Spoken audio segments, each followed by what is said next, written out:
Maharlikang manugang. 981 hanggang 70. Kung paano mag-iimbestiga sa ibang pagkakataon, wala sa mga ito ang may kinalaman kay Raisin. Sa sandaling ito, siya ay nasa ospital, nakahiga sa kama, ang sugat ay nabalot, at ang umiiyak na si Chu Chingwan ay nakaupo sa tabi niya. Matapos ang mahabang panahon ng kaginhawaan, sa wakas ay kumalma ang dalaga, ngunit hindi dapat sisihin si Chu Chingwan sa nangyari sa pagkakataong ito. Alam ni Raisin na si Xiao Jie lang ang gustong makipagdeal sa kanya.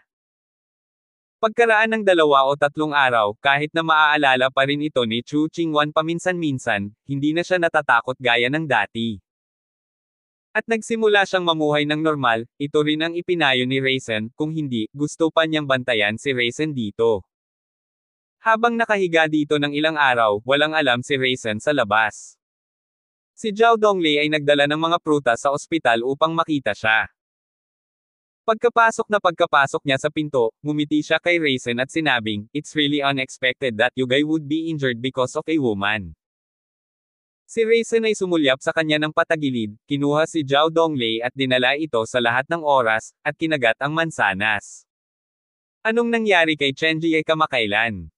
tanong niya. Napatingin si Zhao Donglei kay Raisin nang may pagtataka, "Paano mo nalaman?" Sinabi ni Raisin, "Kung hindi ito nangyari kay Chen Jie, hindi ka sana pumunta sa akin hanggang ngayon. Baka umagang-umaga ka pa pumunta para pagtawanan ako." Tumango si Zhao Donglei at sinabing, "Tama ka talaga. Si Chen Jie ay inatake ni Mo Ang."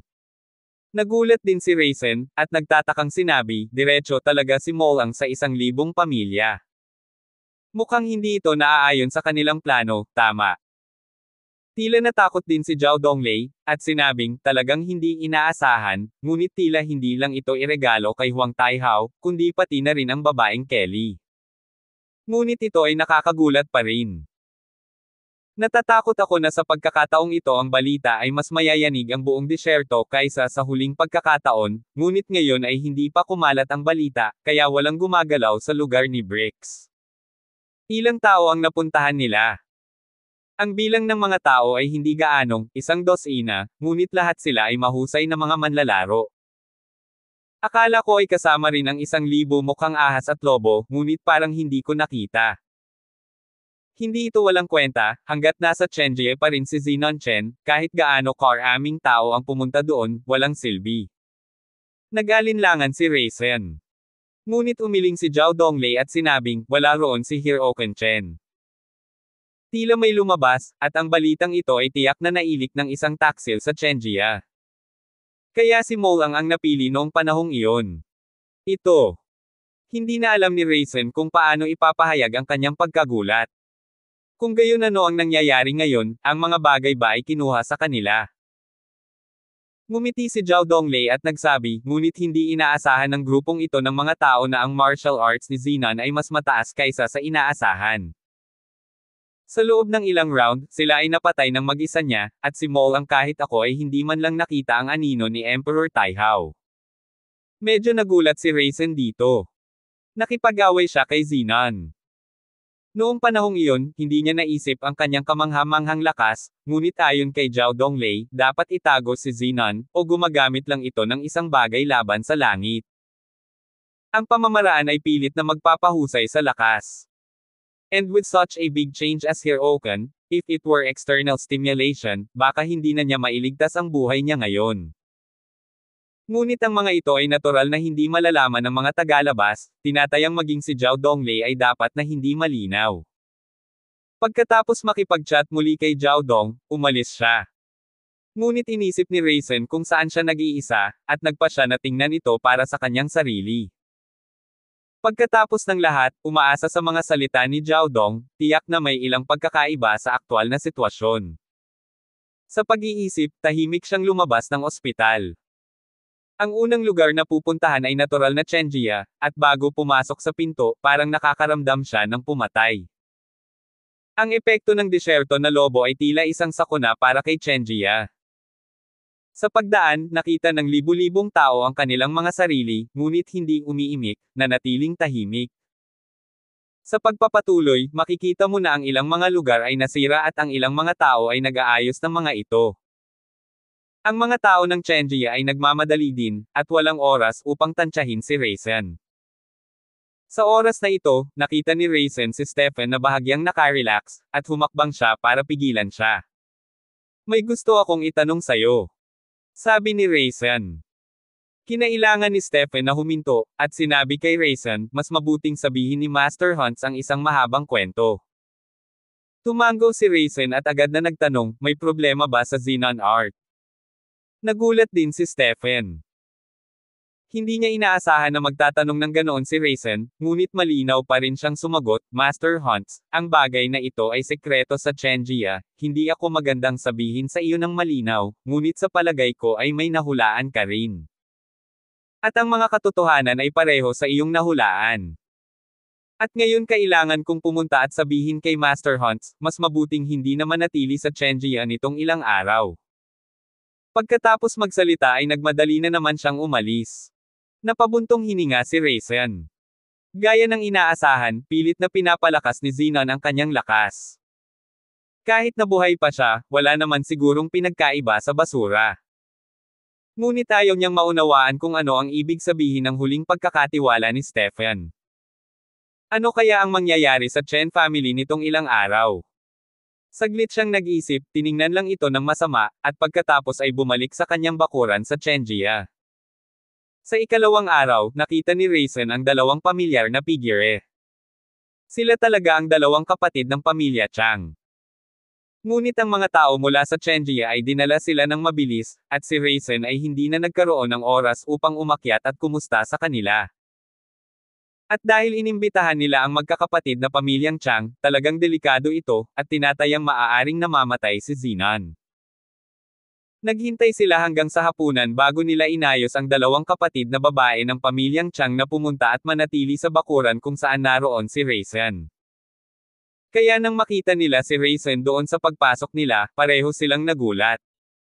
Napangiti si Raisin ng alanganin at nag-hello, long time no see.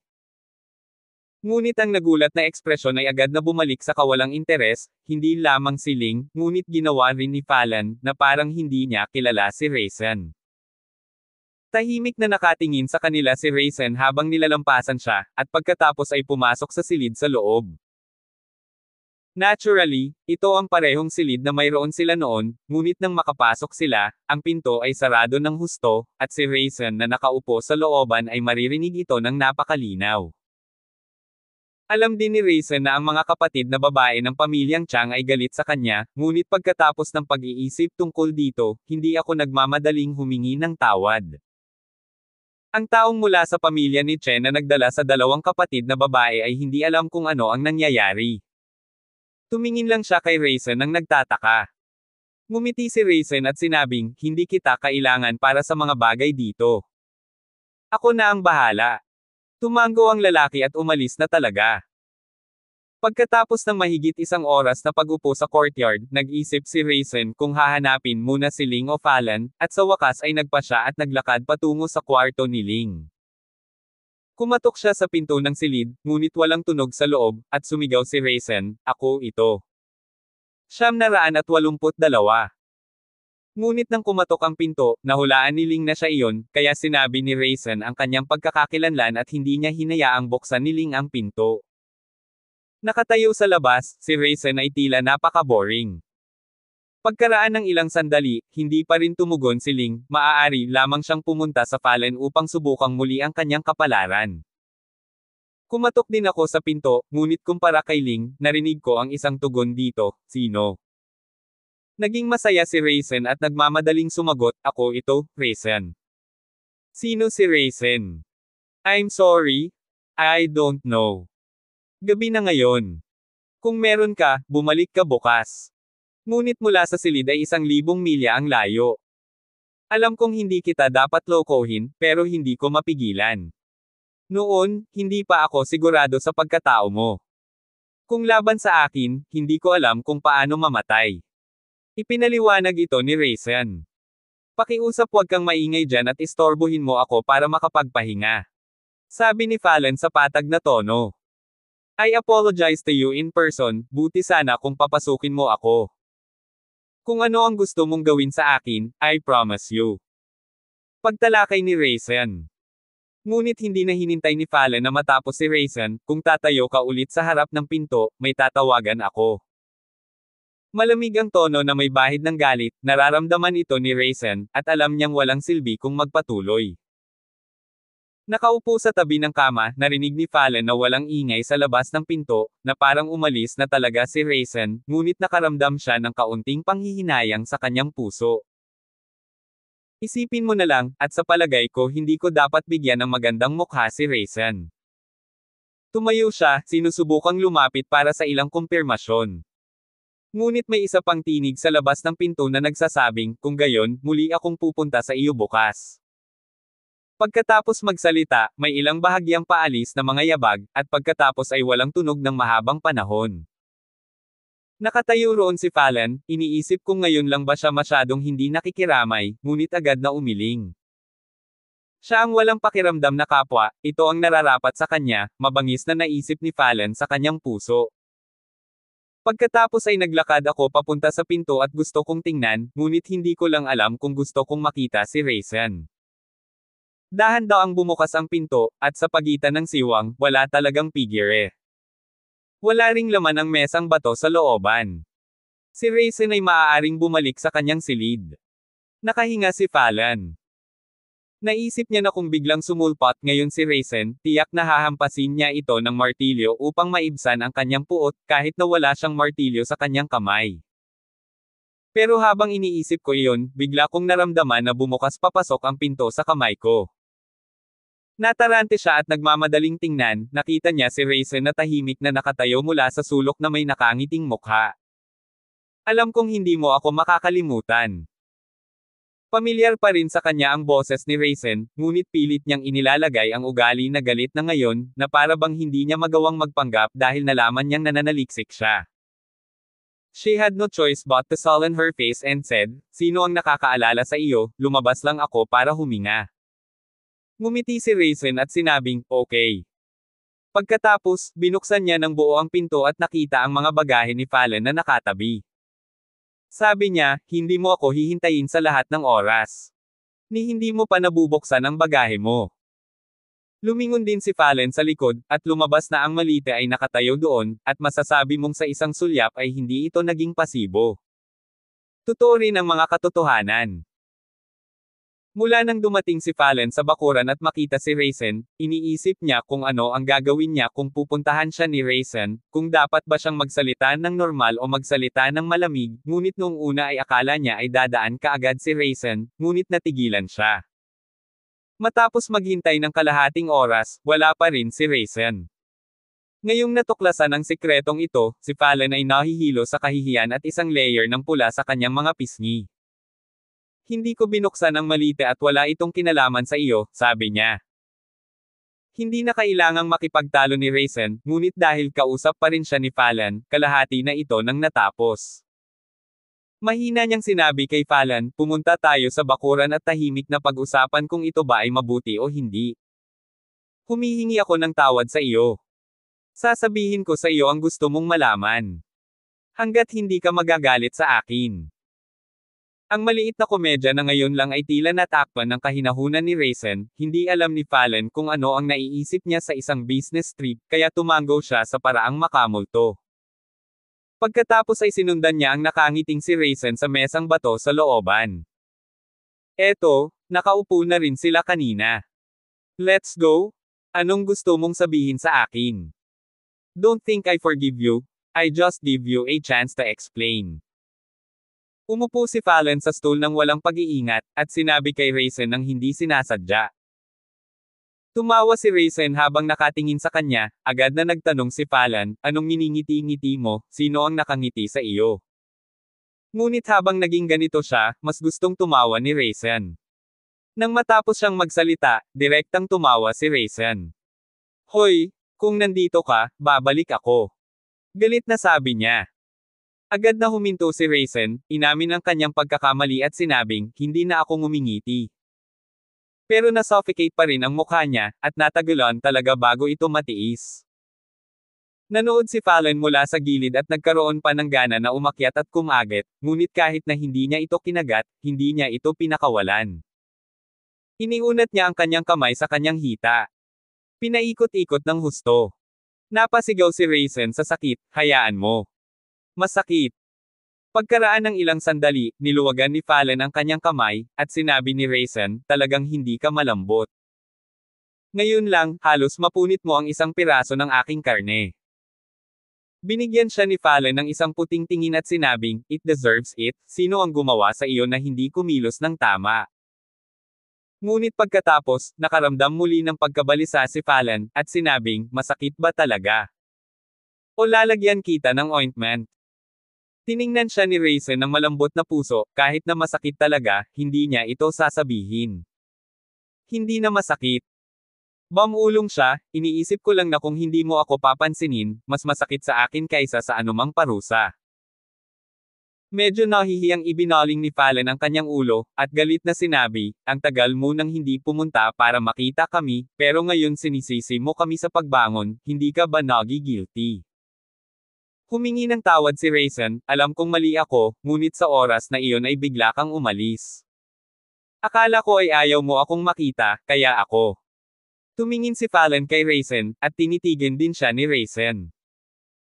Hindi alam ni Fallen kung ano ang nasa mga mata ni Raisin, ngunit sa kanyang puso, napaka-komportable niya. Nakita niya ang sarili niya. But you can't stop visiting us all the time. Noon, alam na namin ng ate ko ang identity mo at galit na galit sila.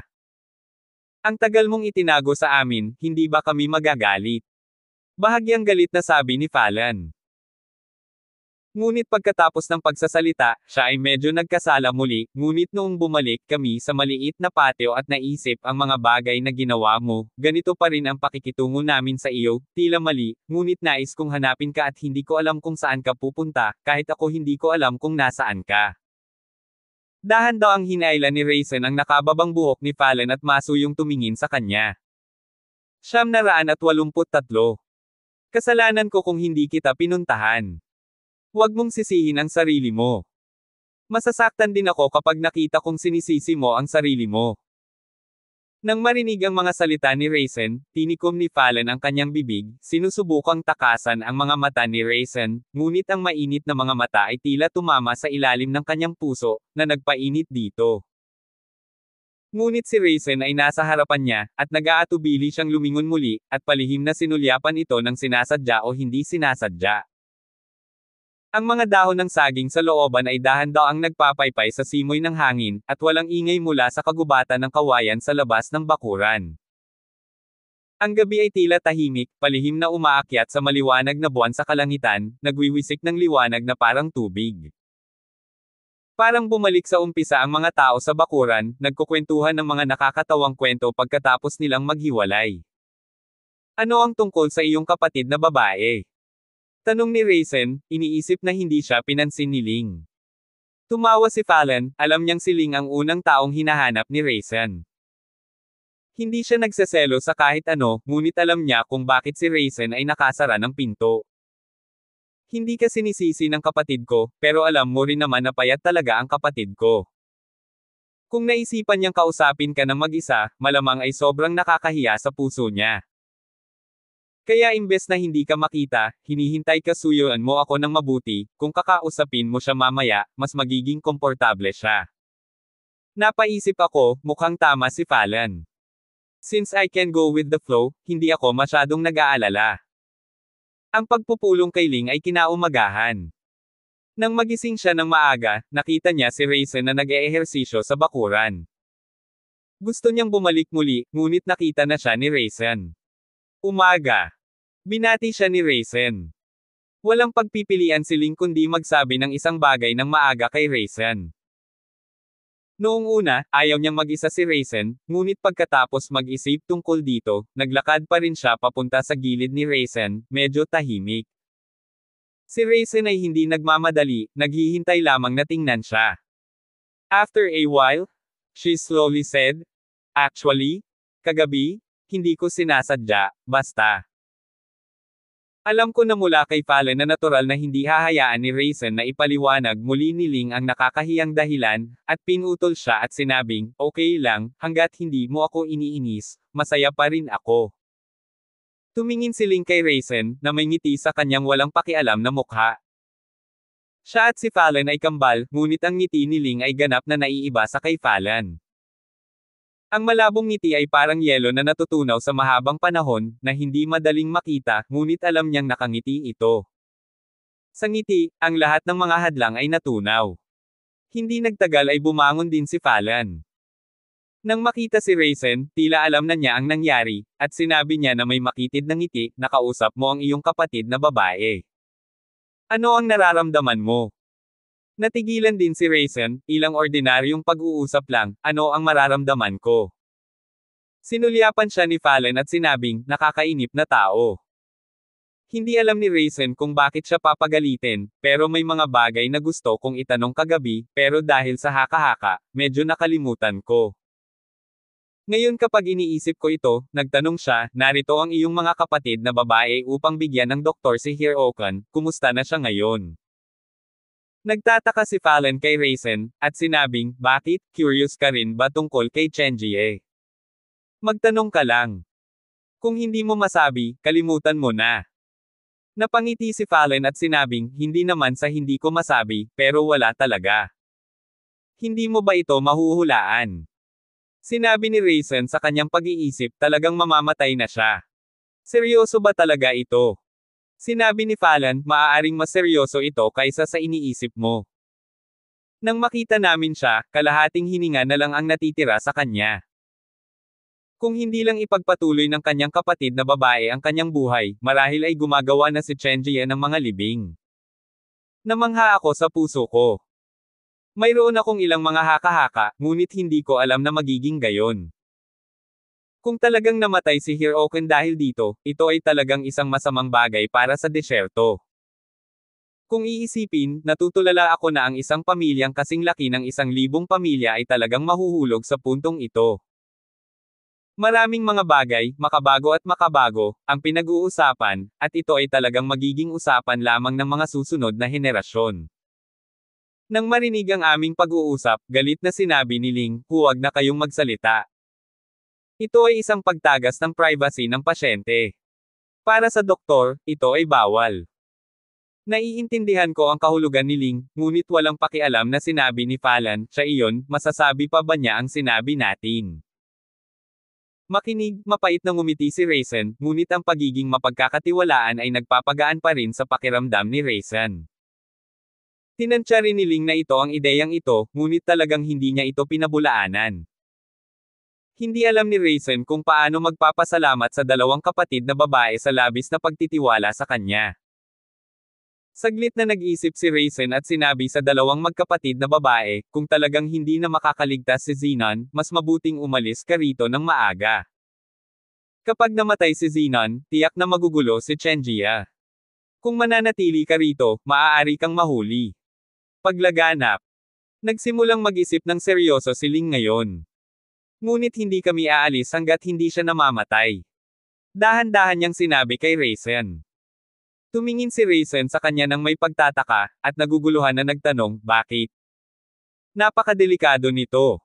May martial arts ba ang mga kapatid mo? Ngunit determinadong sinabi ni Ling, bilang isang doktor, ito ang ating tungkulin. Hindi na alam ni Raisin kung paano siya hikayatin, kaya tumingin siya kay Fallon na nasa tabi para humingi ng tulong, ngunit ganoon din talaga ang nararamdaman niya. Kahit na mas mababa ako sa aking kapatid na babae sa medisina, ang ideya ng hindi madaling pagsuko ay minana mula sa master ng magkasama. Walang magawa si Raisin, habang tinitingnan ang dalawang babaeng ito, tila pareho sila ng katigasan ng ulo sa bagay na ito. Saglit siyang nag-isip at sinabing, no way, susundan kita hanggang paalisin kita. Ayaw ni Ling naguluhin si Raisin, pero ikaw. Sa pagtingin sa kanyang ekspresyon, nahulaan ni Raisin kung ano ang ibig niyang sabihin, ngunit direktang sinabi niya, kung hindi ka sumasang-ayon, kailangan kitang paalisin ng puwersahan. Alam mong kaya ko ito. Galit na tiningnan ni Fallon si Raisin, bakit mo ginagawa ito? May karapatan kaming pumili. Para sa iyong kaligtasan, kailangan kong gawin ito. Napakalakas din ng tono ni Raisin.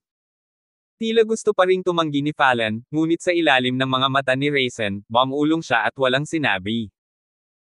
Hindi nang-ahas si Raisin na iwan ang magkakapatid na pamilya ng Chang, kahit na pumunta sila sa pag-aaral ni Zenon, palaging sumusunod si Raisin.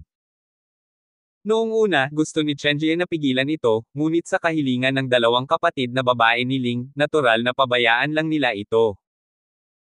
Nang makita ito ni Raisin, nakahiga si Zenon sa study, na parang ayaw niya malaman ng mga tao, pagkatapos niya mawala ng malay, hindi na siya muling lumabas.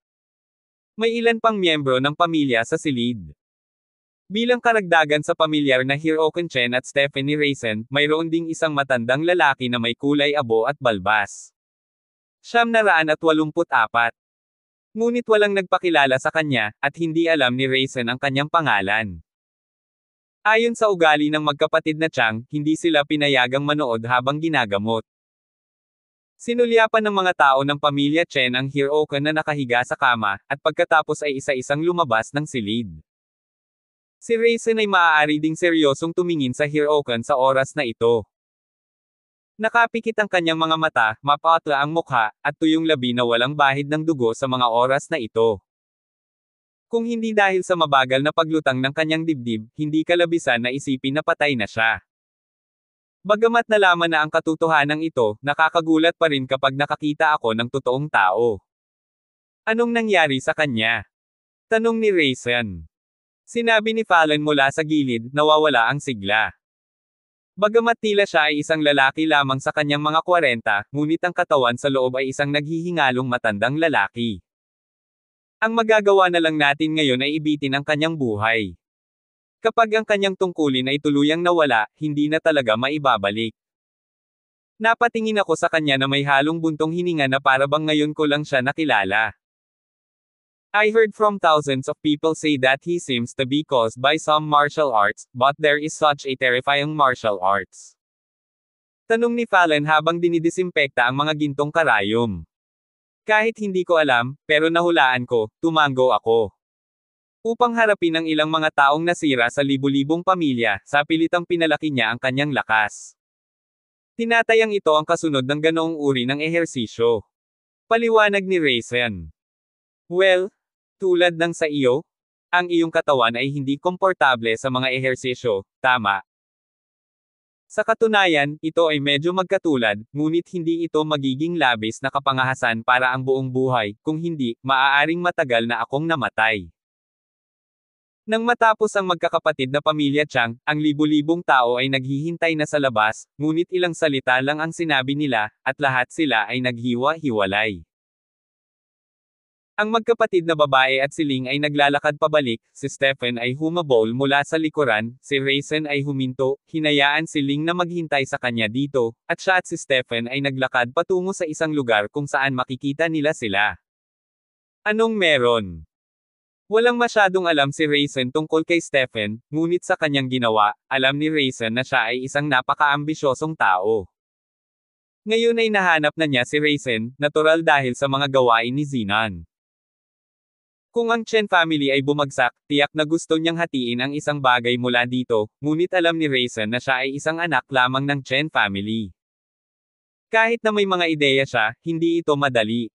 Napagkasunduan. Natural na kailangang maging handa si Stephen, ngunit pinag-iisipan ni Raisin kung paano tumanggi. Master Hunts, sa palagay ko dapat mong malaman ang dahilan kung bakit ko ito natagpuan, ngunit tila si Master Hunts ay nag-iingat sa akin, ngunit kailangan kong makipag-usap kay Master Hunts na bastos tungkol sa mga gawain ng Patriarch. Walang pakialam na sabi ni Stephen. Pero parang hindi ito nababalisa. Sinabi ni Raisin, paano mo malalaman kung ano ang iniisip mo? Kung ito ang patriarch ng Thousand Family, maaaring maling tao ang nahanap mo. Hindi ako miyembro ng Thousand Family, at wala akong magagawa tungkol sa Thousand Family. Hindi nagulat si Stephen sa pagtanggi ni Raisin, ngunit ngumiti siya, alam ko kung ano ang iniisip ni Master Hunt sa kanyang isipan. Kung magbabago ang Chenjia, sa katunayan, ang sitwasyon ay tila napakasimple. Si Xavier, bilang master, ay maaaring ganap na sugpuin ito, ngunit kailangan kong sabihin kay Master Hunts na maaaring hindi mangyayari ang mga bagay. Naisip nga ni Raisin, kaya napatingin siya kay Stephen na may kaunting pagkamangha, at sinabing, kung minamaliit mo ang kapangyarihan ng Master, tiyak na maghihirap ka. Hindi ako handang makipagtulungan sa iyo dahil dito. Nakangiti pa rin si Stephen ng ganito, hindi ko hinamak si Grandmaster, sa kabaligtaran, pinahahalagahan ko siya ng husto, ngunit hindi ito makakaapekto sa anuman.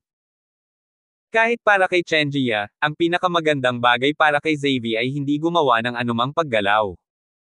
Tumingin si Raisin sa kanya nang mas nagtataka.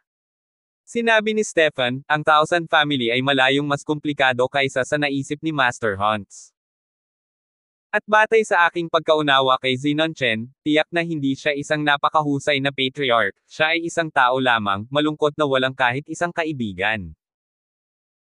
Kung si Chenjia ay nasa kaguluhan, maliban na lamang kung talagang maglakas loob siyang hayaang mamatay si Chenjia mula ngayon, kung hindi, maaari lamang siyang tumayo at sumama sa isang tao sa Chenjia. Naisip ni Raisin, kung talagang sinabi mo ito sa iyo, pagkatapos ay nakahanap si Zenon Chen ng isang tao mula sa Chenjia na mamumuno sa Chenjia ng magkasama. Para sa iyo, ang taong iyon ay hindi kailanman magiging ikaw. Tumango din si Stephen, ngunit ito rin ang dahilan kung bakit ako pumunta para hanapin si Master Hunts. Hanapin mo ako.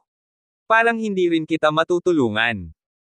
Umiling si Stephen, at sinabing, magagawa lamang ito ni Master Hunts. Kung hindi ito magagawa ni Master Hunts, maghahanda lang akong umalis sa pamilya ni Chen ngayon. Nag-isip sandali si Raisin, tumingin kay Stephen ngunit tila hindi ito nagbibiro, at nagtanong, paano mo gustong tulungan kita? Napatingin si Stephen sa dalawang ling sa malayo, at sinabing, pumunta lang ako para ipaalam kay Young Master Hunts na hindi pa tapos ang negosyo ng Patriarch, at mayroon pa akong ihahanda. Maaaring maghintay si Young Master Hunts hanggang sa matapos ang dalawa. Pinaalis ang magandang babae, bumalik siya sa Thousand Family kung matutulungan ako ni Master Hunts na makuha ang posisyon ng Patriarch ng Thousand Family, siguradong maghahanda ako ng regalo para kay Master Hunts. Tinataya na ito ay dahil lamang sa hindi sapat na kumpiyansa si Stephen upang hikayatin si Raisin, kaya hindi niya sinabi ang naisip niya, o hindi siya lubos na nagtiwala kay Raisin. Kung tungkol sa panloob na pakikibaka para sa upuan ng Patriarch ng libo-libong pamilya, ang bagay na ito ay tinatayang nasa puso ng lahat ng libo-libong pamilya. Dinala ang magkapatid na ling pabalik sa maliit na patio, hindi sila nagtanong ng dalawa kay Raisin ng palihim. Inulit lang nila ang tungkol sa pag-alis noon, at inulit muli ito ni Raisin. Kung may nangyaring mali sa mga gawain ni Chenjia ng maaga, kahit na hindi pa tapos ang Hirokan, kailangan kitang paalisan. Mataimtim na tiningnan ng magkapatid na babae si Raisin, at kailangan nilang sumang-ayon. Pagkaraan ng 3 araw, malamig ang panahon, at sa unang komportableng araw pagkatapos ng taglagas, walang sino man sa Chenjia ang nakakaramdam nito. Habang nasa pag-aaral, tiningnan ni Raisin ang kanilang grupo ng mga tao na may tame time na ekspresyon. Kahit na tumingin siya kay Chen Hanchen, tahimik siya at parang may iniisip. Naisip ni Raisin ang mga salita ni Stephen, at iniisip kung anong pagpipilian ang gagawin ng prestihiyosong Grandmaster na ito. Pero natural na wala siyang lakas ng loob na umakyat at magtanong, pero nang tingnan siya ni Hirokan ay binawi niya ang tingin. Nang umalis ang karamihan, kahit si Fallen ay tila nakaramdam ng pang-aapi sa libu-libong tao. Lahat sila ay nanlumo isa-isa. Ngunit hindi masabi ni Raisin ng malinaw. Sa gabi, mayroong isang tunay na pakiramdam ng taglagas. Magiging cool sa pakiramdam ang paglalakad sa labas na nakasuot ng solong damit. Kakapasok lang ni Raisin sa silid, ngunit biglang nakarinig ng kakaibang ingay. Hindi nang ahas si Raisin na pangalagaan ang libu-libong pamilya nitong mga nakaraang araw. 985. Agad siyang naglakad palabas, same time na hinanap ang direksyon ng pinanggalingan ng tunog. Sa harap ng pag-aaral ni Zenon, 2 tao ang nahulog sa lupa sa oras na ito, na may malalaking mantsa ng dugo sa kanilang mga dibdib, at mukhang hingal na hingal. Nagtago si Raisin sa sulok, ngunit hindi lang ang mga ito ang nakita niya, kundi pati na rin ang 2 pang lalaki na magkaharap. Ang isa ay si Hirokan, at ang isa naman ay nagtatago ng kanyang mukha upang hindi niya makita ang kanyang mukha. Ngunit ang dalawa ay naglaro ng 7 o 8 galaw, at talagang nakipagkompetensya sila, at ang taong kayang gawin ang pagtrato kay Xenon Chen ng Tame Time ay isa ring master. Nagulat si Raisin, at hindi niya maisip kung kailan naging napakarami ng master na ito. Ang dalawa ay lumaban sa isa't isa, si Hiroken ay hindi makahawak sa isa't isa ng ilang sandali, kaya't nagtanong siya, "Sino ka sa lupa?" The guy said solemnly, "Fight as long as you fight, less nonsense." With that said, halata naman na parang nagpupumilit siya. Si Hiroken ay nakapagtanggol lamang ng mas mahigpit, at ang dalawa ay nagpalitan ng 12-dosenang mga galaw sa isa't isa, at sa wakas ang iba pa mula sa Chenjia ay dumating din dito. Ngunit pagkatapos itong makita, nagulat siya tulad ni Raisin. Kung tutuusin, kaya niyang labanan si Xenon Chen sa napakaraming round, at iyon ay ang lakas ng master. At alam ang lakas ng kabilang partido, lahat ng orihinal na gustong umakyat at tumulong ay nanindigan ng may pagkahumaling.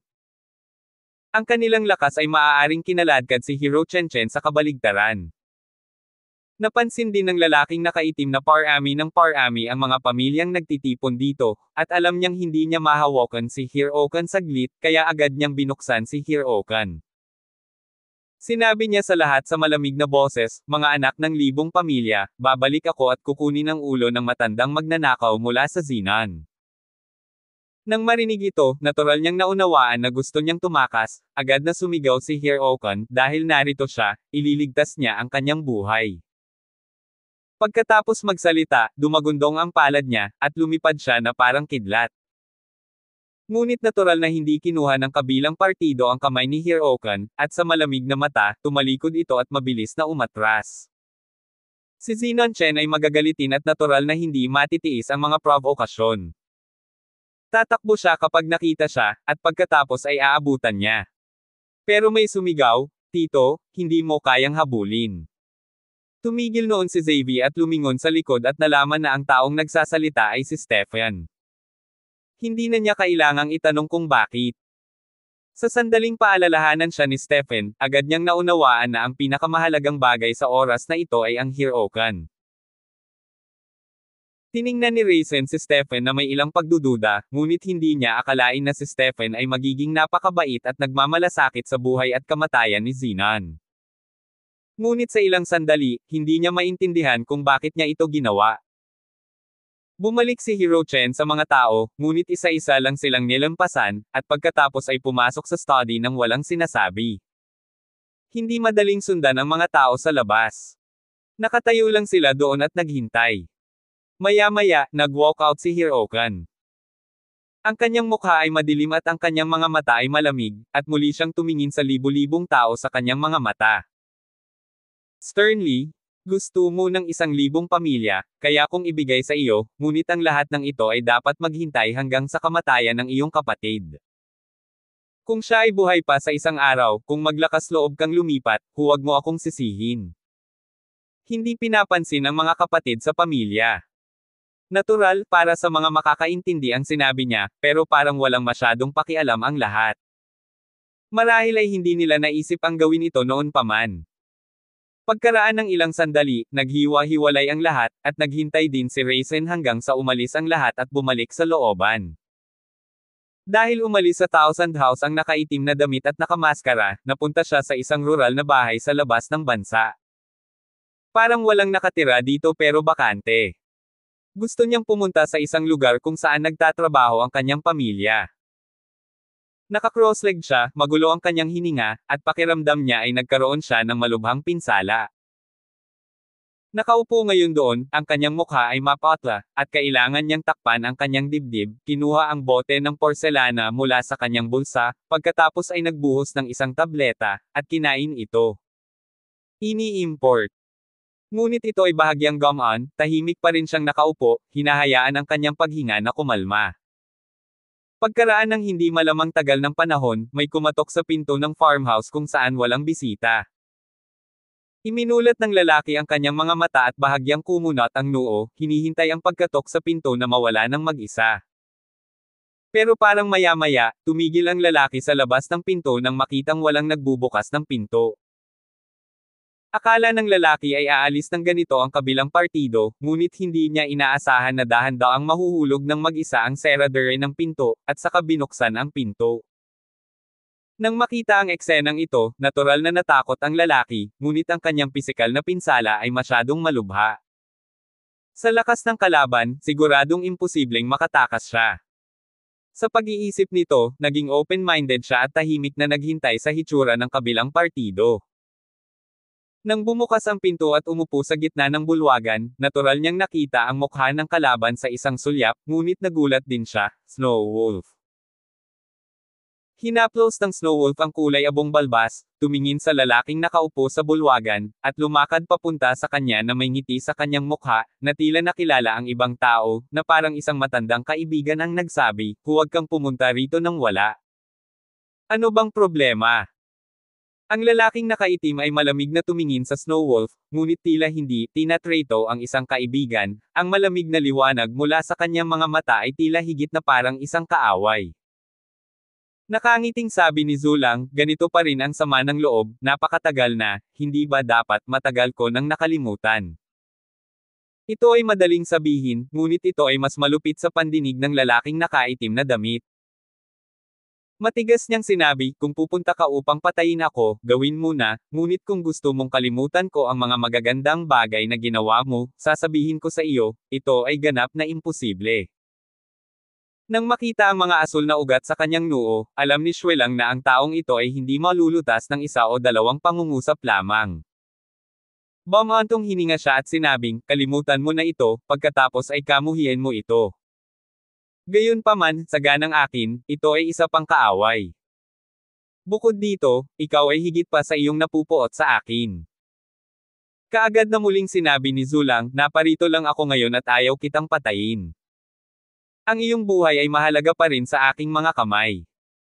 Pagkasabi noon, hinawakan ng isang kamay ang palso ng lalaking nakaitim, at hindi niya napigilan, kaya kinailangan niyang hawakan ito ng Snow Wolf. Nang matapos si Shwelang sa paggalugad, tumindi ang kanyang mga kilay, at sinabing, puwersang hinihimok ang potensyal ng kanyang katawan na gawin ang kanyang lakas na maihahambing sa Master, ngunit ito ay isang panlilinlang na mas mataas ng kaunti kaysa kay Zenon. Hindi ka patay ngayon, ikaw. Malaki talaga ang tadhana. Lumalabas na ang labanan sa pagitan ni Hiroken ay dahil lamang sa puwersahang itinaas niya ang kanyang cultivation base, upang makalaban niya si Hiroken. Ngunit ang pagpapabuti na ito ay natural na dumating sa isang presyo, ngunit ang pakikinig sa mga salita ni Snow Wolf, tila para sa kanya, hindi bababa sa buhay na ito ay nailigtas.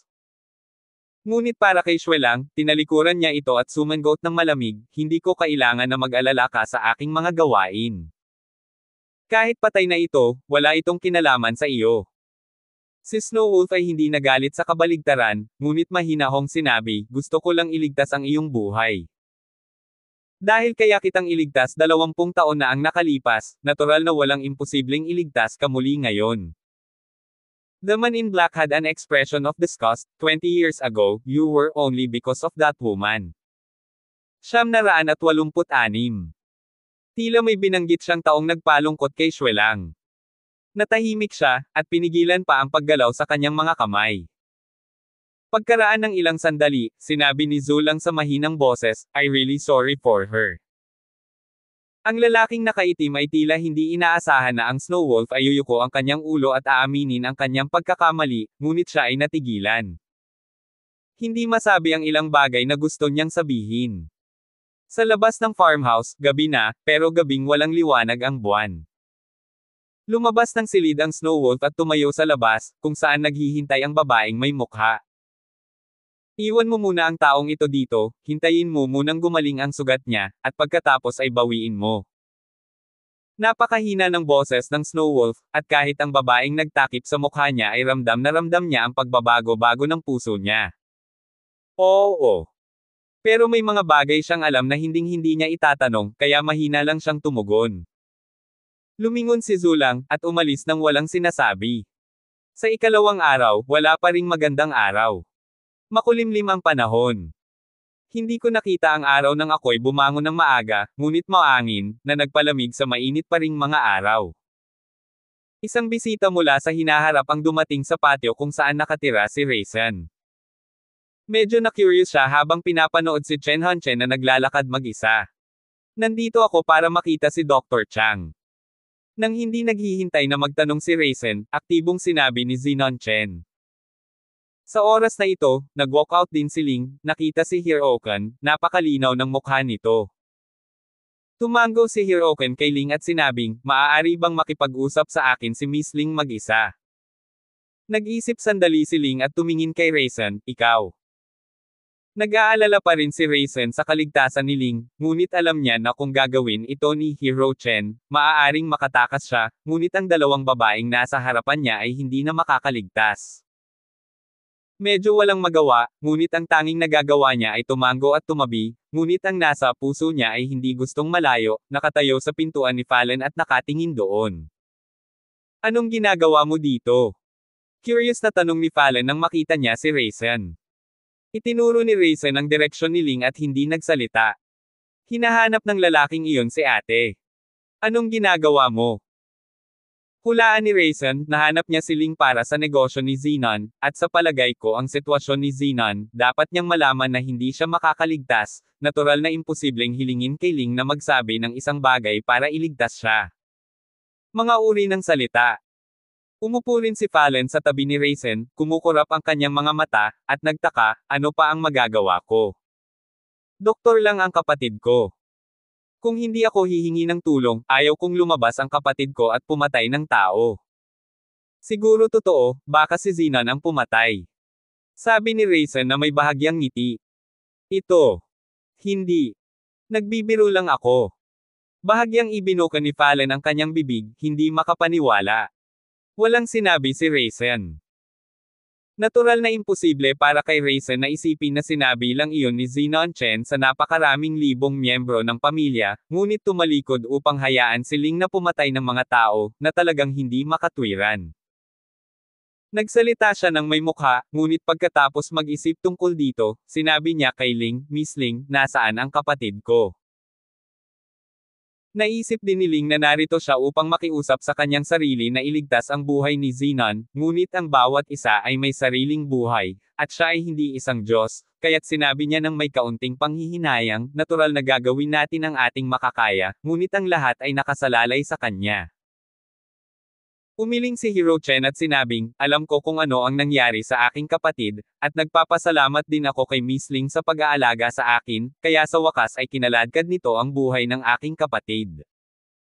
Ngunit hindi ko alam kung hanggang kailan siya mabubuhay, baka sa mga huling araw ay mamamatay. Tumingin sa kanya si Ling nang hindi inaasahan at nag-aalinlangan na sinabi, kung gayon, hinahanap mo ako, kung hindi mo hihilingin sa akin na iligtas ang buhay ni Chen Patriarch, kung gayon. Nakahinga ng maluwag si Hero Qiang, at sinabing, gusto ko lang tanungin si Miss Ling kung may paraan para maimulat ng kapatid ko ang kanyang mga mata, kahit ilang salita lang. Pagkatapos niyang magsalita, tumahimik si Ling. Sa pagtingin sa ekspresyon ni Ling, naisip ni Hero Chen na imposible ito, at sinabing, kung hindi ito gagana, maaari lang. Ngunit hindi niya inaasahan na umiling si Ling at sinabing, kung pilit kang gumamit ng gininto ang karayo mo, at magdagdag ng mga agresibong sexual na droga, maaaring maimulat mo ang iyong mga mata sa maikling panahon, ngunit hindi ito totoo, ngunit kung gagawin niya ito, maaaring isang oras na lang siya para mabuhay. Medyo nagulat pa si Hiroken. Natural niyang naisip na kapag ginawa niya ito, maaaring paikliin ang buhay ni Hiroken, kaya hindi na siya nagulat sa resultang ito. Ngunit idinagdag ni Ling, ngunit ito ay hindi naiiba sa pagpatay. Bilang isang doktor, hindi ako makakagawa ng ganitong uri ng desisyon. Sa aking palagay, sino man ay may karapatang pumili ng kanyang sariling buhay, at ang iba ay hindi kailanman mapapalitan ng iba. Gawin ito ng mag-isa. Natigilan si Hiroken, ngunit nang malaman niyang may ganoong paraan, nag-atubili siyang sumuko, at nagmakaawa, Miss Ling, ang bagay na ito ay talagang mabuti at napakahalaga sa ating Chenjia, kahit na magmakaawa ako sa iyo, basta kung gusto mo, pangako, gawin natin ang lahat. Si Ling ay mayroon pa ring walang malasakit na ekspresyon, at sinabi, ito ay talagang hindi tugma sa aking medikal na mga prinsipyo, patawarin mo ako sa hindi pagsunod. Si Hero Chen ay isang marahas na ugali. Nang marinig ito, gusto niyang gumamit ng puwersa para pagbabantaan si Ling, at ang malamig na liwanag ay kumislap sa kanyang mga mata. Nagulat din si Raisin, at agad na umupo mula sa threshold. Anong problema? Tanong ni Falan. Muli itong tiningnan, muling ipinikit ni Hirokan ang kanyang mga mata, tila walang magawa. Umupo muli si Raisin, wala lang, may nakita akong mali. At bakit hindi ito napansin ni Ling, na palaging nagmamasid sa lahat at sa lahat, medyo nagulat din siya saglit, ngunit mabuti na lang at natakpan ng husto ang kanyang mukha, at hindi niya ito ipinakita. Kung ganoon ang kaso, hindi iistorbahin ni Chen Mo si Miss Ling para makapagpahinga. Medyo malungkot na sabi ni Hero Chen, at tumalikod para umalis. Saglit na nag-isip si Ling at pinigilan siya, kung talagang gusto ni Tio Chen na gawin ito, maaari mong tanungin ang aking kapatid na babae. Lumingon si Zinon Chen at nagtatakang tumingin kay Ling, may gustong sabihin, ngunit sinabi ni Ling, mayroon pa akong ilang medikal na kasanayan na dapat pag-aralan, kaya hindi ko na makakasama si Uncle Chen. Pagkasabi nun ay tumalikod na siya at naunang umalis. Ang dalawang Raisin na nanunood mula sa kabilang panig ay curious din, pinapanood si Ling na naglalakad pabalik, hindi alam kung ano ang kanilang sinabi. Ngunit habang lumalayo si Ling, tumingin si Hero Chen sa gilid na ito. Paano niya nakita? Hindi naman talaga papatay tapos hindi pumayag si ate. Sinaktan na naman niya ako diba? Nagulat si Fallen sa braso ni Raisin. Si Raisin ay umindayog sa kanya, at sinabi sa masamang mood, hindi ka rin tatanggi. Hindi niya ginalaw ang kapatid mo, kaya natural na hindi kanya gagalawin. Si Fallen ay hindi nakaimik at galit na tumingin kay Raisin, at talagang lumakad si Zinon Chen. Talagang sinabi niya kay Fallen ang parehong bagay bilang Ling, at hindi nagustuhan ang pakikinig ni Raisin. Ngunit medyo natakot si Fallen, lalo na sa pagkaalam na napakataas ng martial arts ni Hirokan. 987. Lalo siyang nagatubili na iwan si Raisin. No, he can't go. Kung ayaw mong ipaalam sa kanya, then forget it, ayoko ring malaman. Tahimik na tumanggi si Fallen, napakatigas ng tono niya. Hindi inaasahan ni Raisin na actress siya. Dahil hindi ito narinig ni Ling, hindi mahalaga sa kanya kung hindi siya nakinig. Ngunit sa pagtingin kay Fallen, nararamdaman ko pa rin na maaari kong pakinggan ito. Hindi rin ito inaasahan ni Hero Chen, ngunit pagkatapos mag-isip tungkol dito, sinulyapan niya si Raisin at sinabing, Master Hunts, sana ay may tatago ko ang sekretong ito para kay Chen. If I know na kumakalat sa labas, I'll have to think it's Chen. Hindi sapat. Sa pakikinig dito, kitang-kita ang banta, ngunit kung bibilangin mo ito, magdurusa ng husto si Raisin. Hindi pa banggitin na dapat malaman ng dalawang kapatid na babae ni Ling na kung siya ay hindi sinasadyang makatakas, mahahanap ba niya ang kanyang ulo sa huli. Ngunit si Raisin ay natural na mahirap sabihin, at ilan lamang ito sa kanila. Walang inaalala si Raisin, kaya ngumiti lang siya kay Hero Chen Chen. Walang ibang sinabi si Hero Chen Chen, ngunit muling sinabi ang kanyang iniisip kay Fallen. Kung ikukumpara sa pagiging mahinahon ni Ling, agad na nagulat si Fallen at sinabing, kung ganito ang kaso, mamamatay siya ng napakabilis, kahit ilang salita lang ang masabi niya, mamamatay na siya. Tahimik na tumango si Hero Chen, na nagpapahiwatig na alam niya. Nagulat din si Raisin. Hindi niya maintindihan kung bakit kailangan pang magsabi ng dalawang salita ng isang naghihingalong tao. Maaaring ang dalawang salitang ito ay naglalaman ng mga lihim ng libong pamilya, o ang usapin ng pagpapasya sa susunod na patron. Nag-isip sandali si Raisin, ngunit hindi niya maintindihan. Matapos magulat si Fallen, medyo kumalma siya, at tila naintindihan kaagad kung bakit tatanggi si Ling. Tinanggihan ka ng kapatid ko, kaya hinanap mo ako. Tanong niya. Tumango si Zinon Chen at sinabing, sa katunayan, hiniling ako ni Miss Ling na pumunta dito. Napagpasyahan ko na sumuko. Ito ay orihinal na kaunti lamang sa aking iniisip. Pagkasabi noon, tumingin pa rin siya kay Fallen gamit ang nagsusumamong mga mata na ito. Mukhang hindi rin makapagdesisyon si Fallen. Tumingin talaga siya kay Raisin na nasa tabi. Kahit na ito ang hindi malay na pag-uugali, medyo nagulat pa rin si Zinon Chen.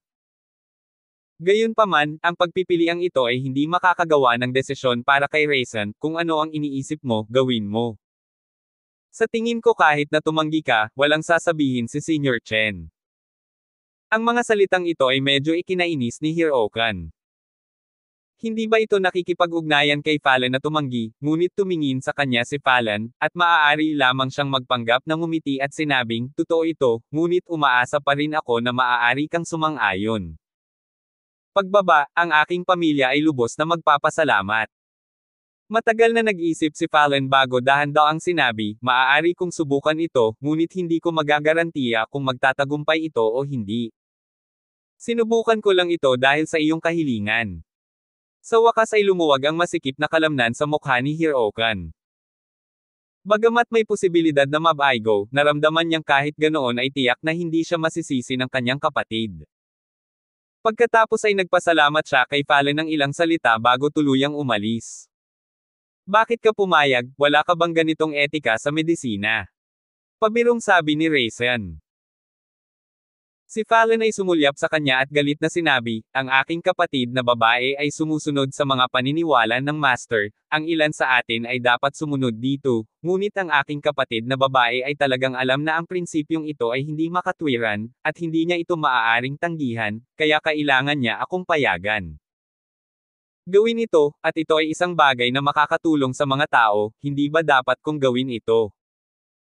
Tumango si Raisin, sinundot si Fallon sa mukha, at ngumiti, bueno, hindi kita pinagtawanan.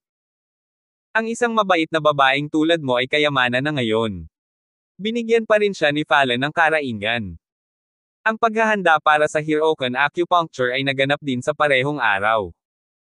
Sa orihinal, ang kanyang buhay ay hindi nagtagal. Kung na-delay ito ng 2 araw, baka hindi na talaga magising.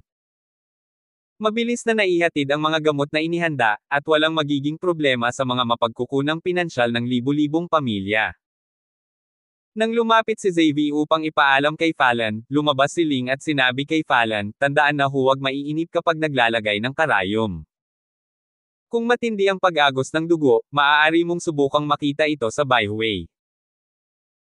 Oo naman. Tulad ng sinabi ni Fallon, umaasa rin siyang matulungan si Chenjia, ngunit dahil hindi niya magagawa ang mga bagay na labag sa paaralan ng guro, maaari lang niyang gawin ang ilang mga bagay na tulad nito. Ibinaba ni Fallon ang mga tala ni Ling at seryosong tumango, I will try my best. Tumango si Ling at umalis. Dahil alam nito, hindi tinanggihan ni Zinon Chen si Raisin na samahan siya sa pag-aaral, at sa pagkakataong ito dahil kung magising si Zinon, maaaring hindi ito magtatagal. Ang panuntunan ng master ni Fallon Lian ay nagbabawal sa mga tagalabas na manood. Inalis din ang pagbabawal kay Hirookan. Nagbibigay daan ito sa kanya na siya ang unang makakita sa kanya pagkatapos magising si Hirookan. Nagpahayag din ng pasasalamat si Hirookan. Pagkatapos, sa pinakamahirap na oras, inilabas ni Raisin ang gintong karayom, para kay Fallon at tumingin sa kanya. Huminga si Fallon, pinainit ng sobra ang ginintoang karayom, pagkatapos ay isinawsaw ito sa panggamot na sopa sa kanyang harapan, sinawsaw ito ng bahagya, at pagkatapos ay sinimulang ang karayom. Pagkatapos ng serye ng 18 tahi, nakahinga ng maluwag si Fallon at huminto sa parehong oras, na tila sinusuri ang estado ng Zinon. Bagamat nakapikit siya, buti na lang at nanatili sa normal na antas ang kanyang tibok ng puso at palso. Pagkaraan ng ilang segundo, unti-unting lumakas ang kanyang hininga. Maaaring nagsimulang gumana ang gamot sa panggamot na sopas. Naghintay si Fallon, si Zinon Chen sa gilid ay nagpipigil din ng hininga, hindi man lang hinihingal, pati na rin ang gumawa ng anumang ingay para abalahin si Fallon. Gayunpaman, si Raisin ay masyadong casual, na ginagawang hindi komportable si Xavier, ngunit hindi nagsalita si Fallon, kaya hindi niya ito turn para magsabi ng anuman. Kumusta ang sitwasyon ngayon? Mahinang tanong ni Raisin, at kasabay nito, ito ay para bigyan din ng sagot si Zinon Chen sa gilid. Tumingin si Fallon kay Raisin at dahan-daang nagsabi, nagsimula nang bumilis ang paghinga, at ang mga function sa kanyang katawan ay dahan-daang pinasigla sa pinakamahusay na estado. Ang susunod na hakbang ay direktang magpapasigla sa utak at magpapasigla. Kung ikaw ay pwede gumising, makikita mo kung kailan. Tumango si Raisin, si Zinon Chen ay mayroon ding psikolohikal na mga inaasahan ng marinig niya ito, hindi bababa sa hindi lamang naghihintay na walang laman. Gayunpaman, ang ganitong uri ng pag-asa ay isang pag-asa lamang, at ito ay nakasalalay sa kalooban ng Diyos. Mabagal na lumipas ang oras, tahimik ang mga orasan sa study, at hindi ko maramdaman ang pagkislot, ngunit naroon pa rin ang pakiramdam ng pagbibilang ng pintig ng aking puso. Dahan-dahan, makikita mo ang mukha ni Hiroka na namumula, na parang nakainom ng kaunti. Medyo nababalisa si Zinon Chen, at sa hindi namamalayan, tumayo siya ng ilang hakbang palapit sa kama, tinitingnan ang mga mata ni Zinon, umaasa na mabuksan niya ito ngayon, at pagkatapos ay sabihin sa kanya ang mga bagay na iyon. Pagkaraan ng ilang sandali, kumunot ang noo ni Fallon. Itinaas niya ang gintong karayom. Kung hindi siya muling madyay gising, maaaring kailanganin niyang gamitin ang pamamaraan ni Ling. 988. Ngunit nang magsisimula na siya, ang pagpansin ni Hirokan sa mga labi ni Hirokan ay pumipitik, at agad na napabulalas. Mukhang may gumagalaw. Agad na ibinaba ni Fallon ang gintong karayom sa kanyang kamay at tiningnan ito ng mabuti. Tunay nga, pati ang mga talukap niya ay bahagyang namimilipit. Lumapit din si Raisin na nagtataka. Nang makitang talagang nagising si Zinon, binitawan ni Fallon ang kanyang posisyon at binigay si Xavi. At ayun, bumukas talaga ang mapuputik na mga mata ni Hirokan, pero wala siyang lakas na umupo man lang. Si Hirokan ay nagmamadaling sumandal at sumigaw ng mahina sa kanya. Matino pa rin ang isip ni Hirokan, nakilala niya si Hirokan at agad na may binulong sa bibig nito.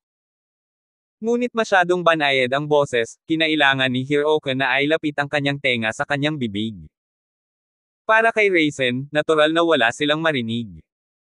Sa labas ng pag-aaral, may mga nalalaglag na dahon, ito ay ang makulimlim na kalangitan, ang bahagyang hangin. Bahagyang natapakan ng isang tao ang mga nalaglag na dahon ng hindi pinansin, at nagpatuloy sa paghakbang. Bahagyang natapakan ng isang tao ang mga nalaglag na dahon ng hindi pinansin, at nagpatuloy sa paghakbang. Dahan-dahan na parang naglalakad. Ngunit sa kanyang puso ay nagmamalasakit siya sa sitwasyon sa pag-aaral. Nakita nga ni Stephen si Xavi at ang iba pa na pumasok dito, pinapanood lang silang mukhang kinakabahan, at idinagdag ang mga bagay na apurahang binili ni Xavi, dahilan ito upang magduda si Stephen sa kanyang ginagawa. Napaisip na lang ako at nagdala ng doktor. Kung hindi para sa pagpapahaba ng buhay, ito ay magpapasigla sa mga tao upang magising, at ito ay dapat na dahil sa isang bagay na kailangang ipaliwanag. Ang unang naisip ni Stephen ay ibigay si Emperor Taihao, ang bagay na iyon ay tila walang pakialam ngayon, si Chenjie ay abala sa pagkamatay ni Zinon, at kahit na maraming tao, tulad ng mga tagalabas, ay nag-isip na ito ay ninakawan ni Molang. At si Molang ay nawala ng isang malaking alon sa Chenjia, at tila nagkaroon ito ng sigla, at walang ideya na makipaglaban muli. Pero alam niyang dapat nakatago ang bagay na ito sa isang lugar sa pamilya ni Qin. Now thinking, baka si Hirokan lang ang nakakaalam, and Hirokan is so sneaky, maybe because of the whereabouts of this thing, in order to interact with the sea lion. Makipag-ugnayan sa itaas. Habang naglalakad sila, binuksan ang pinto ng study, at lumabas sina Raisin at Fallon. Nagulat din si Raisin nang makita niya si Stephen na nakatingin dito sa hindi kalayuan. Ngunit ngumiti lang si Stephen sa kanya at diretsyong umalis. Hindi ba dapat nating sabihin sa mga Chenjia ang balita? Matapos magsalita ng ilang salita kay Hirokan, hindi man lang niya natapos ang mga salita, kaya tuluyan na niyang pinigilan ang pagtibok ng kanyang puso. Alam na ang resultang ito, ngunit ang tunay na mukha ng kamatayan ay nagpapalungkot pa rin sa mga tao. Si Hirochen ay nakahiga sa tabi ng kama, medyo malungkot at ayaw lumabas. Kinuha ni Fallon si Raisin at iniwan sa kanya ang oras. Let's go? If you meet someone, just ask him to notify him. Sabi ni Raisin. Hindi nagtagal, nalaman ito ng mga tao mula sa libu-libong pamilya, at nagtipon sila sa harap ng pag-aaral ni Zinon. Marahil may mga taong umiiyak, ngunit sila ay masayang nagsasaya sa kanilang mga puso. Ang ilang mga tao ay walang ekspresyon, ngunit maaaring sila ay malungkot sa kanilang mga puso. Hindi ko makita ang kanilang mga puso, ngunit ang pag-alam sa mga mababaw na bagay ay ang pinaka hindi kapanipaniwala. Nakaupo sa bench na bato sa maliit na patio, medyo nawala si Fallon. Sinamahan siya ni Raisin at mahinang nagtanong, iniisip mo pa ba ang bagay na iyon? Sinabi ni Fallon sa mababang kalooban, sa palagay ko ay maaaring hindi ako angkop para sa pagiging isang doktor. Sa katunayan, ang bawat doktor ay dapat na kayang harapin ang buhay at kamatayan ng napakasimple. Ito ay magiging partikular na hindi komportable. Nang mamatay ang master, halos nahimatay sa pag-iyak. Kinuha ni Raisin ang isang bato mula sa lupa at inilagay ito sa harap ni Fallon. Tinanong niya, ano ang sinasabi mo na ito? Si Fallon ay may kaina-hinalang tumingin kay Raisin, halatang hindi niya alam kung ano ang gusto niyang gawin, hindi ba ito isang ordinaryong bato lang? Sinabi ni Raisin, kung gayon, sa tingin mo ba ay mamamatay siya? Kung siya ay mamatay, may iba pang mga bato na umiiyak para sa kanya. Umiling si Fallon, tumingin kay Raisin ng nanlalaking mata, at sinabing, hindi ako bata. Pinulot muli ni Raisin ang bato at malumanay na sinabi, hindi ka na bata, at hindi mamamatay ang bato, lalo pa ang pag-iyak para sa kanya, dahil ang pag-iyak mismo ay paggalang sa kamatayan, dahil sa maraming emosyon, dahil sa takot, dahil siya ay natatakot sa uri ng pamamaalam na hindi na muling makikita, sapagkat ang bato ay walang buhay, kaya't hindi niya kailangan ng ganitong uri ng paggalang, wala siyang nararamdaman, ngunit iba ang mga tao. Siya ay isang tunay na tao.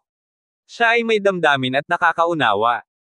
Sa attachment, ang pag-iyak ay nagiging isang damdamin at isang uri ng paggalang. Natulala si Fallon, na parang iniisip ang sinabi ni Raisin. Pagkaraan ng ilang sandali, sumandal siya sa balikat ni Raisin at mahinang sinabi, kung gayon, maaari ba akong umiyak sandali sa pamamagitan niya?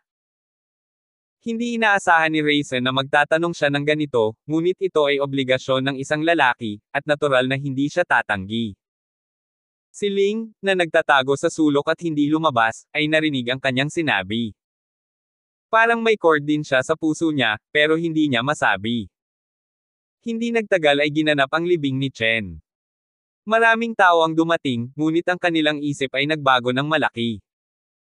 Si Raisin ay lumahok sa masayang kaganapan ng libu-libong pamilya, at ngayon ay lumahok na siya sa libing. Talagang pinagmamasdan niya ang proseso ng kaunlaran at pagbaba ng libu-libong pamilya. Ngunit hindi niya ito sinamahan na maghintay hanggang sa matapos ang lahat. Hindi nagtagal pagkatapos ng simula, pinaandar niya ang kotse pabalik upang pauwiin ang dalawang kapatid na babae. Maaaring ang pamilya ni Chen ang pinakamapanganib na oras sa oras na ito, at hindi mag-aalala si Raisin na manatili sila rito. Ngunit kakalabas lang ng gate at papasok na sana sa kotse, may tumayo mula sa kanto at pinigilan si Raisin at ang iba pa. Nahulaan siguro ng kabilang partido na dumaan si Raisin dito, kaya naghihintay siya. Ngunit hindi kilala ni Raisin ang taong ito. Taga-Moang ka ba? Ngunit may damdaming nagpapaniwala sa kanya na ang kabilang partido ay si Moang. Bahagyang natigilan din ang kabilang partido, tumawa at tumango, sure enough, magaling talaga si Master Hunts, hulaan mo lahat. Si Raisin ay mukhang sulo, na parang hindi siya naglakas loob na magpahinga, pinrotektahan niya ang dalawa sa likuran niya, at sinabi sa tao, ano ang gusto mong gawin? Ngumiti ang lalaki at sinabing, tinanong ko lang si Master Hunts tungkol sa kinaroroonan ng isang tao. Nahulaan ni Raisin na tinatanong nila si Kelly, ngunit nagkunwari siyang hindi alam, at nag-aalinlangan siyang nagtanong, sino? Hindi ko alam kung paano niya ibinunyag ang mga gamit niya. Ang kabilang partido ay talagang nagsabi ng positibo, oo naman, kilala ni Master Hunts ang taong iyon. Sa tingin ko ay makikipagtulungan si Master Hunts sa kanya. Nakakahiya naman. Itinuring lamang siya ni Raisin bilang pansamantala. Iginiit niya na wala siyang alam at sinabi, hindi ko nga kilala ang taong gusto mong hanapin. Paano mo ako gustong makipagtulungan, at kung maglakas loob kang gawin ito, tiyak na mamamatay ka. Kawawa naman. 989. Ang lalaki ay hindi pinagbantaan ni Raisin, ngunit sinabing walang pakialam, kung maglakas loob akong gawin ito, si Master Hunts ay natural na hindi kailangang mag-alala, ngunit kung sasabihin ni Master Hunts na hindi mo kilala ang taong iyon, gusto kong tanungin ka. Tungkol dito, natatakot ako sa iyo na matagal na akong naiinip sa akin, at hindi ko man lang tinanong kung sino ako, kung tutuusin, ako ay isang taong walang malasakit na lobo. Naramdaman din ni Raisin na medyo pabaya siya. But now that I've said it, either I must accept it firmly, or I will find a way to solve the guy in front of me. Pagkatapos mag-isip tungkol dito, pinili ni Raisin ang pangalawang paraan. Direkta siyang pumutok at tinamaan ng suntok ang noo ng kalaban, ngunit tila nahulaan ng kalaban na si Raisin ang may gawa nito, at pagkatapos magpakita ng mga senyales ay mabilis itong lumayo. Master Hunts, balisa ka talaga. Kung hindi ka pumayag, gagawin mo. Natural, hindi siya kinausap ni Raisin, at sumugod siya. Ngunit tila ayaw niyang makipag-away kay Raisin. Nang habulin siya ni Raisin, tumalikod siya at tumakbo, at alam niya rin na kung hindi siya makahabol saglit, natural na titigil si Raisin. Sa katunayan, isinasaalang-alang ang kaligtasan ng dalawang babae, si Raisin ay tiyak na sumuko sa pagtugis. Sa pagtingin sa likod ng taong iyon, natatakot akong si Moang ay may alam na balita, si Kelly ay wala sa mga kamay ng pamilya ni Chen.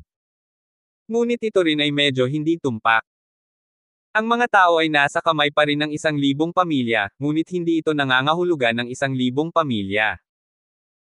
Bumalik si Raisin sa dalawang kapatid na babae ni Ling, sinabi lang na okay lang, pagkatapos mag-isip tungkol dito, hindi pa rin siya nagpasya na pabolaiken sila. Ngayong nakilala sila ng mga tao ni Moang, kung nakatitig siya sa kanila, at wala na si Raisin sa tabi nila, natatakot ako na ito ay maging isang pinsala sa kanila. Maaari kang manatili dito ng ilang sandali.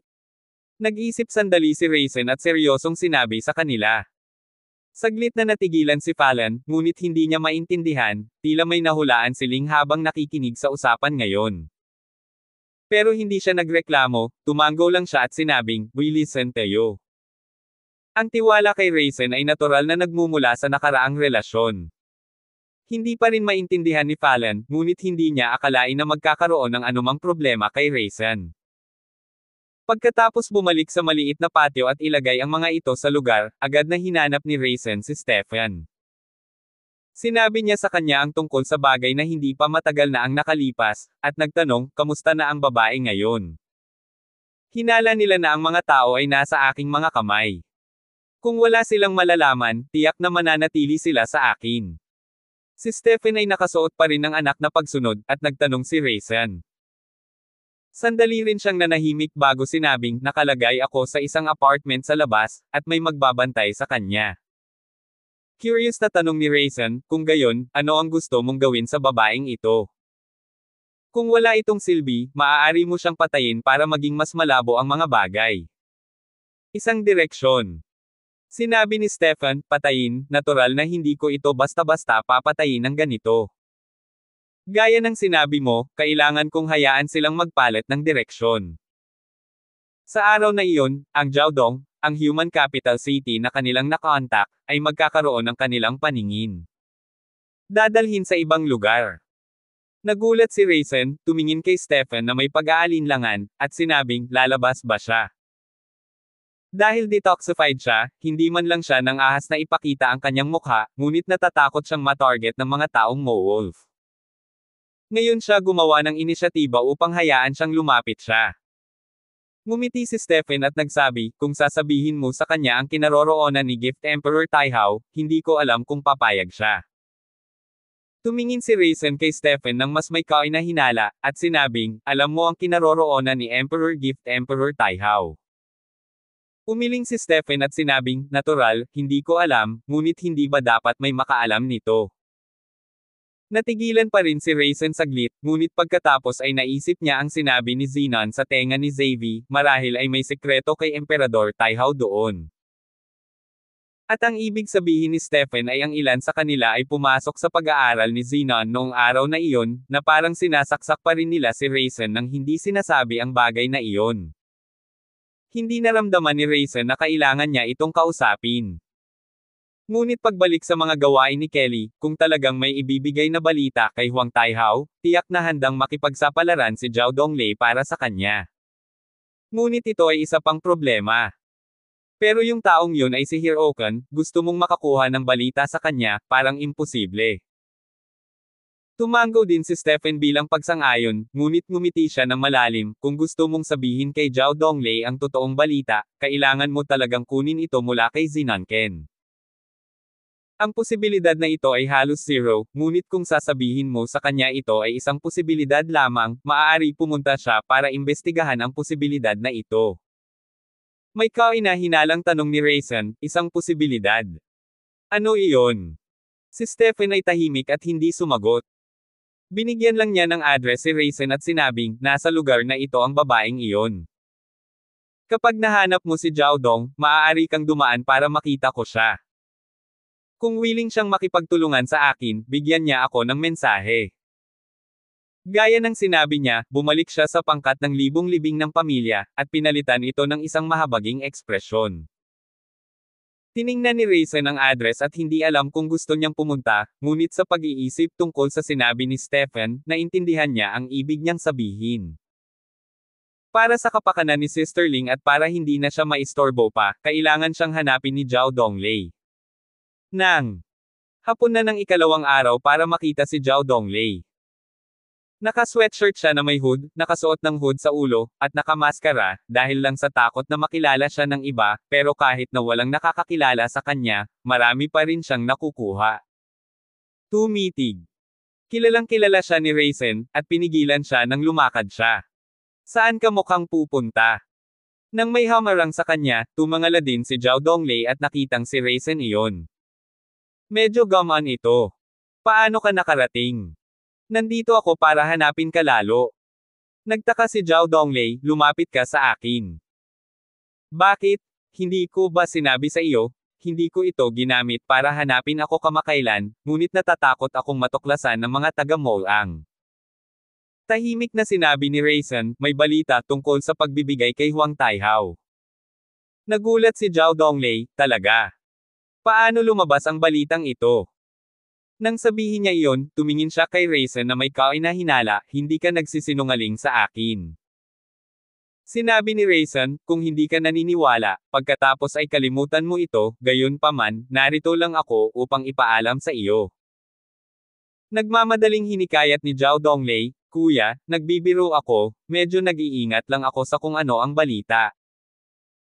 Ikinwento ni Raisin ang nangyari noong araw na iyon nang pumasok sila ni Zinon Chen sa Hirokan study room noong araw na iyon at ginaisang siya. Bagamat sinabi ni Hiro Chen sa kanya na huwag tumagas, ngunit ngayon para sa kanyang kaligtasan, wala na siyang pakialam dito. At natural na tinanggal niya ang ilang mga detalye. 900 at 10. Si Zhao Donglei ay natural na tumanggi pa ring maniwala dito. Tumingin siya kay Raisin at sinabing, palagi kong nararamdaman na komportable ka, ngunit hindi ko alam kung ano ang gusto mong gawin. Hindi inaasahan ni Raisin na magiging ganoon kalakas ang kanyang pagbabantay. Ngunit siya rin ay nagpanggap na walang malasakit at sinabi, kung hindi ka naniniwala, pagkatapos ay pupunta ako. Ngunit nag-alinlangan si Zhao Donglei at sinabing, sabihin na natin, dahil hinanap mo ako, sasabihin mo pa rin sa akin ang balita, dapat na gusto mong gawin ko ang isang bagay para sa iyo. Tumawa si Raisin, ang taong ito ay palaging napakatalino.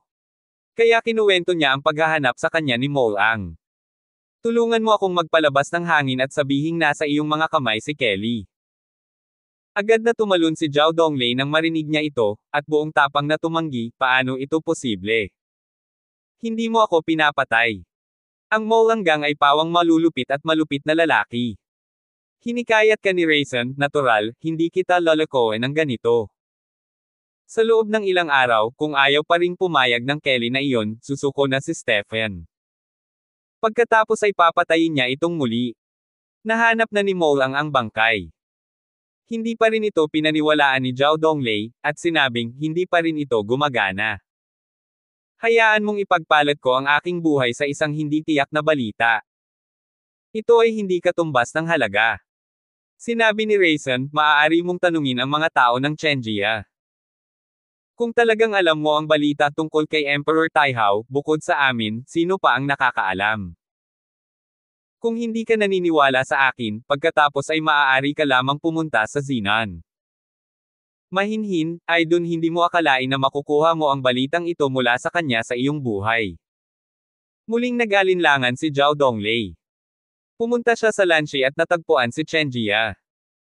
Ang pinakamalaking layunin ay ipagkaloob si Emperor Taihao, ngunit pagkatapos ng isang mapamaraang paghaharap, ang mga bagay ay itinago pa rin ni Chen Jia. Mukhang alam ni Hirokan Yi ang kinaroroonan ng bagay na iyon, ngunit namatay siya. Kung hindi ipapaliwanag ang balita, wala talagang nakakaalam ng pinagtatagwa ng bagay. Sa katunayan, para kay Zhao Donglei, tila wala siyang ibang pagpipilian kundi ang maniwala kay Raisin kung talagang gusto niya ang bagay na ito. At ang pag-aalinlangan ni Zhao Donglei ay natural kung totoo ba ang balita ni Raisin. Sa huli, hindi pa rin binitawan ni Zhao Donglei ang kanyang paghahanda para ibigay si Emperor Taihao. Aniya, maaari kong kunin ang atensyon ni Mo ang para sa iyo, ngunit sana ay hindi ka nagsinungaling sa akin. Kapag natapos na ang bagay, kailangan kong malaman kung nasaan ang mga bagay. Ngumiti din si Raisin at sinabing, natural ito. Naniniwala akong malalaman mo ang sagot sa lalong madaling panahon. Pagkatapos magsalita ni Zhao Dong, tila ayaw niyang makipag-chat kay Raisin, at naglakad palayo, si Raisin lang ang naiwan doon. Nagmamadaling naglakad ang mga dumaraan, at ang mga tallest na matataas na gusali ay nagsusulat ng sarili nilang galaw. Nag-isip sandali si Raisin, ngunit nagpa siya na puntahan si Kelly. Ang lugar kung saan matatagpuan ang Kelly ay hindi masyadong malayo sa Zhao Donglei, ilang block lang ang layo, diretsyong naglakad si Raisin. Ang nagbukas ng pinto para kay Raisin ay isang 40 hanggang 50 taong gulang na babae. Medyo nagulat siya. Sinabi sa kanya ni Raisin na hiniling siya ni Stephen na lumapit, at pinapasok ng babae si Raisin. Tila para kay Kelly, walang ginawa si Stephen para pilitin siyang subaybayan, at kahit na gusto niyang umalis, walang hadlang. Nang makita ni Raisin si Kelly, nakahiga siya sa balkonahe at nakatingin sa ibaba. Tila sa boses kanina lang, alam na ni Kelly na si Raisin iyon, kaya nang buksan ni Raisin ang bintana ng balkonahe, sinabi lang ni Kelly, ano ang ginagawa mo dito? Hindi siya lumingon, at flat ang boses niya. Sinabi ni Raisin, hiniling niya akong pumunta at makita ka, siya nga pala, paano mo naisip ang sinabi niya? Itinaas ni Kelly ang kanyang ulo mula sa rehas ng balkonahe, ang kanyang balingkinitang leeg ay bumaling sa kanyang kaakit-akit na kagandahan. Sa oras na ito, ang kanyang kalungkutan ay ginawa ang kanyang hitsura mas matino kagandahan. You can tell him that I can't promise. Napakabait ni Mo ang sa akin, hinding-hindi ako magtatraidor. Napaka-flat pa rin ang tono niya, kahit matigas na salita ang sinabi niya, sobrang casual ang pakiramdam niya. Halos naisip ni Raisin ang tinatawag na mga pagsasaalang-alang, ngunit pagkatapos pag-isipan ito, sinabi niya, hinahanap ka nga ni Mo ang. Nahanap niya ako kahapon at gusto niyang tanungin kung saan ka nakatago. Kinuha ni Kelly ang mga damit. Nakasuot siya ng napakasimple, puting maluwag na mahabang manggas, ngunit tila nagtatago siya ng isang hindi nakikitang kayamanan. Tumingin siya sa mga mata ni Raisin, kahit na wala siyang kaakit-akit na mga mata ng nakaraan. Ngunit ang mga payat na mata ay tila laging nagdadala ng damdamin sa tagsibol. Hindi mo sinabi sa kanila kung nasaan ako. Sabi niya. Tumango si Raisin, hindi ko alam na nandito ka. Tumango si Kelly bilang tugon. Itinaas niya ang kanyang mga paa at tinapakan ang tile sa balkonahe, natatakpan ng mahaba at mahabang manggas na laylayan ang kanyang puweten, nakitang-kita ang makinis at matambok na hita. Nilumpasan niya si Raisin, binuksan ang pinto ng balkonahe, at pumasok.